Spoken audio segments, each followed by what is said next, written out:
Welcome to foundersmetal.com, the place where inspirational founders share their battle stories.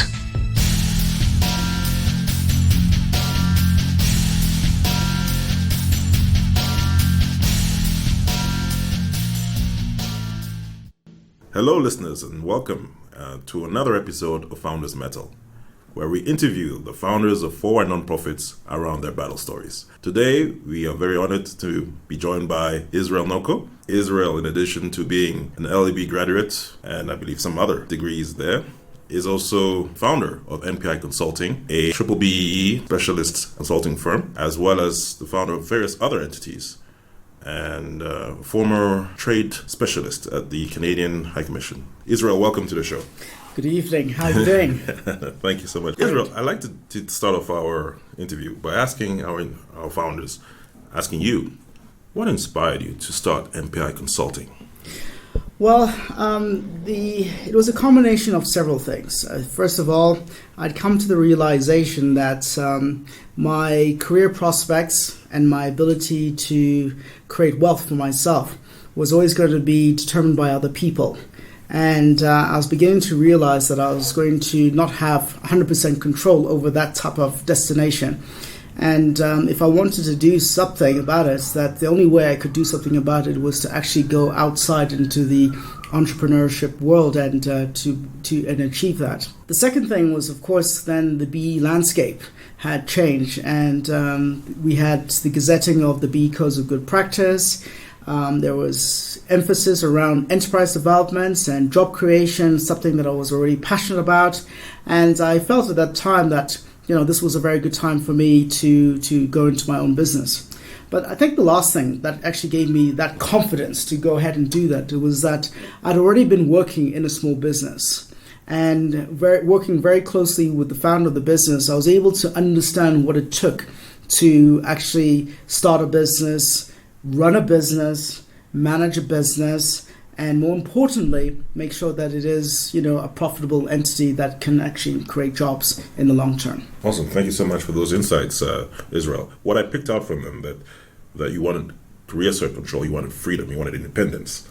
In addition to that, you saw a market need, you saw a gap, and you'd had the experience as well to think that and feel that you'd gathered the expertise, the contacts, and the knowledge to profitably actually meet this need. So thank you for that insight. What was your biggest challenge in starting NPI Consulting? I think the biggest challenge is actually, being able to receive rejection. Rejection is perhaps maybe the single thing that can actually destroy a human being, and a thing that can actually dissuade an entrepreneur from going ahead with it. And it's that ability, to take, 100 punches to the guts and then still be able to stand up for 101 and still take that punch again. And I had realized that by the time I had gone into the corporate world that I'd actually had taken quite a few punches, that taking a few more punches, I would be able to kind of still stand up and go.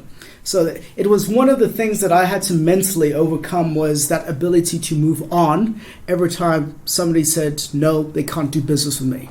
And not take it personally, and to be able to go on and on and on. And also to develop resilience. I think resilience is perhaps is the single biggest thing that can actually discourage an entrepreneur from pursuing their dream. Is because once they hear no, then that's when they begin to feel that the world is coming to an end, and they stop to pursue their dreams. That is extremely valuable feedback and insight, Israel. So many people try and do something once, twice, and then it doesn't work, and then they give up. In sales training, they teach you that sometimes you need up to 7 contacts with a person before they buy from you. So that ability to persist is so key, and really thank you for sharing that with us. How did you build up that ability? The first thing I had to realize was not to take things personally. I think, as I was growing up in my career, you start to build up certain type of skill sets with yourselves. You grow as an individual.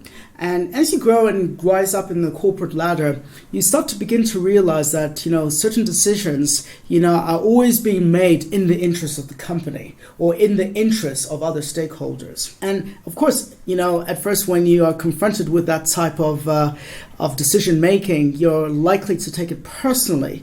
But, as I started to grow up and realize that, there were certain times when companies or individuals or stakeholders made a particular decision that I did not like, I was able to make the distinction between whether it was a personal decision made by me or whether it was a business decision. Right. And I think that's one of the key things that entrepreneurs need to have, is that ability and that finesse to understand that, a business decision is really just a business decision and it's not a personal decision. That is beautiful.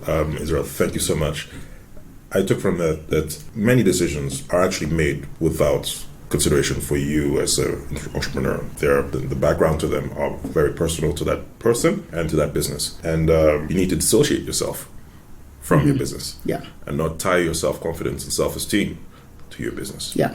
I think that's also another aspect of what I picked up from you. So Yeah. that's really key. And what would you describe your current role now at NPI Consulting? Well, just on following a day-to-day basis. Well, just following on to what I just said there, that I think one of the things that people need to be aware about entrepreneurship is that it is actually a very, very, very lonely space to be in. Especially when you're starting it up, because you're the only one that's the passion behind the business. You're the only one that's the believer behind the business. And you constantly have to be optimistic about the business. So the key critical thing is to associate yourselves with other entrepreneurs or people that have been there before yourself. One of the things that I immediately did was, when I left the corporate environment, was to have mentors or business friends that were business owners too. All my corporate friends, I began to realize that the dynamics were beginning to change. I did not have a salary every month. I was earning 10,000 rands a month. So everything about my reality had shifted suddenly. And I needed to kind of associate with myself with people that encouraged me to go on, even though the temptation to go back was very, very strong. So being in that lonely space, I realized that I needed to be around people that had the same sort of values as I did. And over time, once I was able to build up a business, was to continually surround myself with more other people. And the first thing I did was that I actually put together a board of directors. And today, on a quarterly basis, I have a board of directors that I'm accountable to, that I can bounce things with on an ongoing basis. And as a result of that, we've been able to, triple our revenue this year, because, being able to kind of, share my experiences, concerns, fears, happiness with those other board members. And the journey is not so lonely as it potentially could be. Thank you so much, Israel, for sharing that with us. I mean, that is one of the main challenges I think a lot of entrepreneurs say they face, the loneliness of it. Yeah. And thank you for describing how you went around meeting this challenge and thriving through seeking and finding mentors and advisors and partners. So thank you so much for that. And now my next question to you, Israel, is really around what your current role now is. After growing NPI over these years, what would you say is your current role on a day-to-day basis? Okay, so my role really still is to grow the business. We've got a 2020 vision. The vision for the company is equitable growth in Africa, whereby we want to make sure that transformation isn't just for a small group of individuals or just for a certain segment of the population, but for all South Africans. And that's the role that I want to play, is to take that vision and make it become a reality at the national level and not just at a particular part of the country. We're passionate about job creation. National and international level? No, national, because if we get it right here, we're able to then launch it into the rest of Africa. Okay. And that's and BEE is it's a very South African specific thing. And if we get that right, we're able to become competitive in the international arena. We are passionate about job creation, as I said. We're passionate about skills, in the company. We invest quite a bit of money into skills and training programs with our staff, and also to spend some time with I like to spend some time with my management team, making sure that they are able to step up into the next level of management, because this business cannot, rely solely on my efforts, but it needs to rely on a team effort, and that's how I see my role now these days, is to be a lot more strategic and to give an opportunity for others to enjoy the glory of the success of the business. Amazing. Israel, what I picked out from that is that your role till today has mostly been around growing the company, getting customers through the door, and now, instead of being operational and doing a lot of the consulting work yourself, you're more of a mentor, facilitating others in the delivery of your solutions. You do that through skills development and mentoring the next generation of leaders. Yeah. And I thank you for walking us through that journey. Mm-hmm. It sounds amazing. The next section, Israel, is what I call the crucible, where I ask I like to say that they're hard-hitting questions, but they're answerable. Mm-hmm. Around some key challenges I think that many people right now stuck in corporate jobs are facing before actually starting their businesses. Mm-hmm. And the first one is, why you, Israel? You mentioned you had experience, you wanted control, you saw a gap. But what gave you the confidence that you could take all these elements and make them into a profitable business? Well, everything was stacked up against me. As you know, 80% of small businesses will fail within the first year, and then the figure grows to 90% within the next 5 years. And we've been around for exactly 5 years, so we're not going anywhere anytime soon. I think the real crux of it was not being afraid to confront my fears about failing. I think that's everybody's scared to fail, and it's natural to feel afraid of what you don't know could potentially happen. And that's why a lot of people don't move from the corporate environment, because they are fearful of a lack of income, fearful for rejection, fearful not being able to provide the leadership in their businesses, fearful for a whole host of different reasons, like getting funding and things like that. And my general attitude towards that was that I would face each hurdle on its own merits. I wouldn't focus on all the hurdles. I'll just focus on just one hurdle. And being able to compartmentalize each of the challenges that entrepreneurs face was one of the easiest ways I was able to get over it. So, for example, in the first 2 years, my biggest hurdle was cash flow and just being able to kind of come through that. And there were many times when I felt like packing it up and going back into the corporate world. But the fact of the matter is that I only focused on just the hurdle. And then in year 3, my biggest challenge was operationalizing my business, bringing people into the company, putting in systems and things like that. So I didn't really worry too much about cash flow because I'd overcome that, but now I needed to kind of look at the operations of the business and overcoming that. And I got more customers and being able to make sure that we deliver to the high quality as expected by the market. And my next hurdle, and the one that I currently face today, is really corporatizing the business now. Now that we are, in year 5, and we've got a vision, we've got a clear, strategy in terms of what we want to do over the next few years, is to make sure that the business actually can deliver on its mandates. And it is quite a high pressure cooker environment to work in, but people that are stuck around here are people that are able to deliver, Awesome. And I think that if it wasn't for a lot of the staff that are here today, this business would not be here. Amazing. Honestly, yeah. Amazing, and thank you so much for that wisdom and insight. I picked out from it that you were not afraid to confront your fear of failure. And the reason you were able to do that is not to look at the whole picture of the number of ways you could fail, but rather meet the most pressing challenge one at a time, and move on to the next. Defeat it, and move on to the next. Well, I say defeat it as though it's some kind of sword fight, but perhaps a wall would be a better analogy in terms of getting to a wall, going under it, going around it, going over it, but getting your way past it. Yeah. And thank you so much for sharing that and telling us where you are at right now. In getting to where you are right now, where you're now currently corporatizing your business, what would you say? Maybe failure is a big word because you've gotten to this stage. What would you say has been maybe a misstep, or your biggest misstep along this path? I would probably say that one of the biggest mistakes I potentially did not do was to bring in a partner earlier. Now, that does not mean a partner in the form of an equity partner or shareholder for that matter, but a partner in the form of strategic alliances with those individuals and companies. Today, we have quite a few strategic alliances, which has contributed hugely to the kind of growth of the business itself. I wish I had done that earlier. And my biggest mistake was probably thinking that I could do it on my own. Yeah, that's the first mistake. What butted you into the knowledge that you actually finally couldn't do it on your own?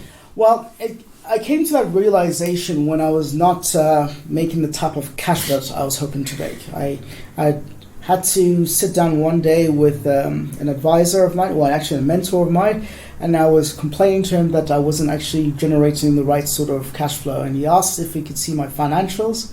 I showed them to him. Within 30 minutes of me delivering my financials, he requested to see me as a matter of urgency, and he said to me, Israel, if you don't change this, your business will fail within 6 months. And I knew then at that moment that I had to change. And it's that ability to be willing to do what you're told that has kept me alive, and from a business perspective. A lot of people are not humble enough just to listen, and that is probably the reason why I was able to be where I am today, because I was willing to listen, willing just to take instructions from people that were far more successful than I and had a track record.